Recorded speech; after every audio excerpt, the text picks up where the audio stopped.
Le premier critère pour bien choisir sa planche de surf, c'est déjà son niveau. Alors, lorsqu'on est débutant, le problème que l'on a, c'est la facilité de se lever. Il faut d'abord choisir une planche qui est très stable sur l'eau.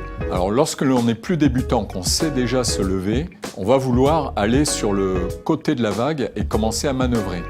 Donc là, il faut plutôt choisir une planche qui va vous permettre d'être très maniable.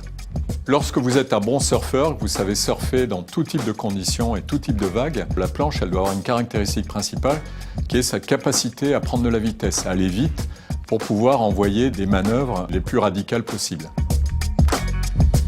Je pense que l'indicateur le plus facile quand on débute pour choisir sa planche de surf, c'est le volume. Le volume de la planche, c'est ce qui va donner sa flottabilité. Plus on est lourd, plus on a besoin d'une planche qui est volumineuse. L'erreur à ne pas faire, c'est de passer sur des planches trop courtes parce qu'on va perdre de la rame, on va perdre de la glisse en vague et du coup, ça peut être frustrant sur certaines sessions de surf. On va bien choisir la taille de sa planche en fonction de son gabarit. Plus la planche est grande, plus elle est destinée à un surfeur qui est grand. Et à contrario, ce qu'il ne faut pas faire non plus, c'est de vouloir passer sur des planches qui sont trop grandes. Aujourd'hui, on le répète, les longboards, c'est pas des planches pour débuter. Alors c'est vrai qu'elles sont très grandes et que ça facilite énormément la rame.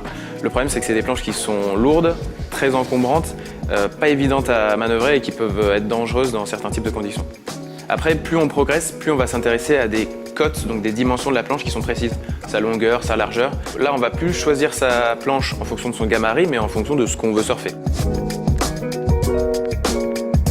Aujourd'hui, on trouve principalement deux types de technologies. Les planches en mousse d'un côté et les planches en résine de l'autre. Et si tu débutes, on conseille fortement d'aller vers plutôt des planches en mousse parce qu'en termes de sécurité, vu que c'est de la mousse, si jamais tu tombes, tu te fais pas mal. Si jamais tu rentres dans un autre surfeur, tu te fais pas mal. Et en plus de ça, le matériau et la technologie fait que ce sont des planches qui ont beaucoup plus de flottabilité.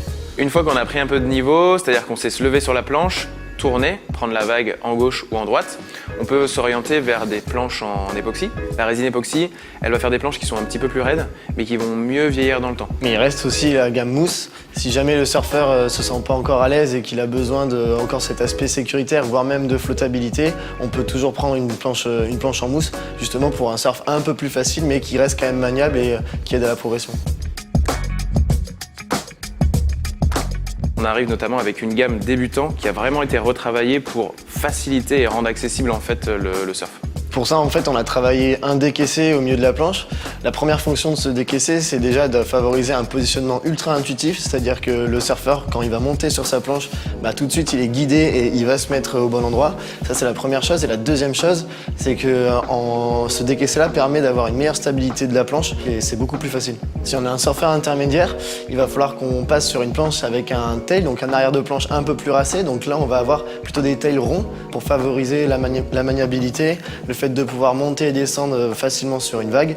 Mais aussi, il faut garder en tête qu'on n'a pas encore énormément de puissance de rame. Donc du coup, on va favoriser plutôt des noses assez larges pour justement avoir une entrée en vague et une rame la plus efficace possible. Plus on progresse, plus on est capable d'aller dans un éventail de conditions beaucoup plus large. On a bien une première gamme de planches, donc plutôt des shortboards qu'on va dire agressifs, performance plutôt. A contrario, il y a des gens qui ont envie d'un surf un petit peu plus coolé, moins agressif, plus confort. On a donc deux modèles de planches, un fish, donc il y a un tail un peu plus large pour favoriser la glisse, et un egg, du coup lui c'est au contraire, c'est le nose qui est un peu plus large, mais ces deux planches-là bien sûr favorisent une glisse sur la vague. Et pour terminer, on a une gamme de longboard. Donc en fait, on appelle longboard une planche qui est plus longue que 9 pieds. Dans cette gamme-là aussi, on peut trouver son compte entre des longboards performance pour vraiment venir faire des manœuvres radicales ou des planches un petit peu plus traditionnelles, plus longues, où on peut faire du nose riding. Donc je marche sur la planche jusqu'à arriver au bout et me faire glisser sur la vague. Du coup, notre conseil pour bien progresser en surf, c'est ne pas se contraindre tout le temps à une pratique, c'est de bien essayer de mixer le shortboard plutôt performance, le shortboard plutôt cruising et le longboard parce que tout ça se nourrit, c'est ultra complémentaire. C'est vrai qu'il ne faut pas hésiter, quand on en a l'opportunité, à tester un maximum de planches.